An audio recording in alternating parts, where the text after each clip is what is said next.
Pastor James ikibazo. Urabona uno munsi abana ndabubundi Chris inkoni. Urumva kubera iki? Nta fungurwa. Urumva? Nakazi ndose karando kanimpuzi tankwiye. Pastor ndashaka usengera Imana kugira ngo nanze ndabico nosira abana. Ndabe yuko noronka basi ubwo tombese ukuboko kumwe basi. Be burya witwa nde? Jewe nitwa John. Aha, John reka ndabe mu gitabo kibigira 10. Ngwiki Ndabiko na wari utanga kibigira 10. Turabe muri uyu mwaka kwezi kwa mbere John harimwo, mu kwezi kwa kabiri ntarimwo. Ngiza mu kwa 12. Nani gihumura atanga kigira 10. None pastor ndayakura he. Uyakura urabura n'igihumbi wotanga. Oya ni bwa bugumu bwanyu. Pastor abonye mu ndamwana Nta mwanya waje no guta ko ndikura reka ndagusengera. Pastor bandreka ndagusengera. Bandreka ndakubwire kimwe. Umunda numva busoki buriko burajogomera. None musengera gute naraje. Ico ni igifungo kitagira umutwaro. Mana hezagira no muntu aronka akazi kikiyede canke kigitaxi vero aronke pike azaratanga ikigira 10. Amen. Amen. None pastor nane gihombo maye. Hari kigira 10 yatanze kwa Mungu. Odinga papa. Akaribu Imana ishimwe cyane. Namahoro. Muweza agirwa cyane Donata. Imana kugirire neza Donata. Karibu. Ukoze pastor.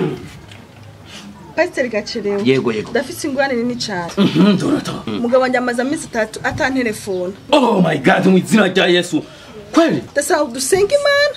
Tubaze Imana ingwane y'abafisi, umva nje byanyobeye cyari byari byo ari. Reka ndabe mu gitabo kibigira 10. Oh, Donata mu kwezi kwa kabiri.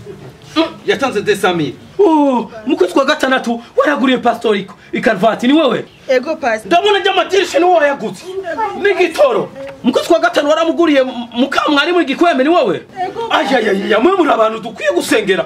Nibifungo dukwiye kubafatira kandi kamamagara Imana. Nibishoboka no. Ndakora umugabo wa Donata. Mama mwibuke ma. Ibuke bigira 10 yatanga. Mwamu mukirira neza umukize. None kama ninazo turagani kuduhigira 10. Mana niyava ninazo turagani gutanga amashikanwa akuze mana. Apana amashikanwa y'ibikuri. Mani bigira 10 byura twobera bidufasha jewe n'umugore n'abari mu bose. Mana wavuze ngo ndaguhamagara uzonyita ndaguhamagaye umukize umugabo wa Donata. Amen. Allo. Papa Kenny. Pastor. Witwane turuye. Urumugira neza Yesu. Araguhamagaye? Aramuhamagaye pastor. Ubona rero? Turamera kuri bank. Mugano uze kunyibagira. Ikigira 10 kwa Mungu. Tangu kiyita nuno musinyana cyana gusengera. Ego pastor. Awera. Wabonye ko Imana ikora. Pastor uyo kumusenge amasengesho maremare. Je ukangirira magufi. Nakubye ngo narize kuraba kwanza mu ikaye kigira 10 na wewe. Umusuzo wari utanga ikigira 10. Nibifungo zo gukorera. Ahubwo nyabuna genda ningoga. Ndarahiye. Nakajya umugaruka ibigori budahiye. Singasubira kugaruka mu rusengero kwawe. Mwizira rya Yesu nubwo wowe nta nishikanwa wari utanga nani kigira 10. Bari barakuvuze kuri pasiteri gaterewa. Ubu jewe ndabyumvise kandi ndabibonye. Sukuza gusa kuzuza gutsintebe.